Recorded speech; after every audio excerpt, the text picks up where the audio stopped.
To'satdan bu ayol inson emasligini anglab qoldi. Uning sochlari tutam-tutam bo'lib to'kilar, yurganida esa tanasidan suyaqlar sinayotgandek dahshatli g'iyqillagan ovoz chiqardi.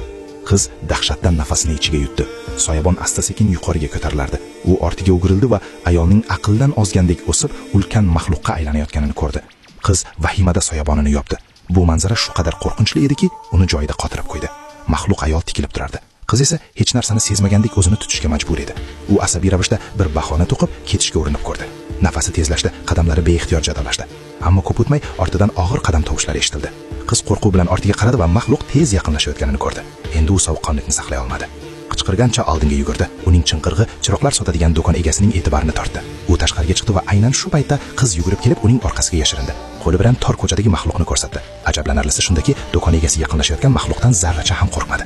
U qizga uyga ketishni buyurdi. So'ng xotirjamlik bilan quyosh ko'zoynigini yechdi. Maxluq buni ko'rishi bilan keskin to'xtadi. Bir lahza ko'zlar to'qnashdi va kutilmaganda maxluq ortiga burilib ketdi. Uning ulkan tanasi asta-sekin yana oddiy odam qiyofasiga qaytdi.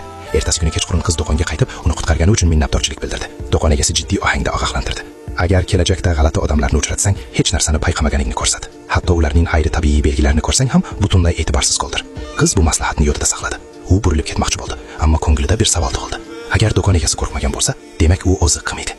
Kino davomini Telegramda ko'ring. Kino kodi 31.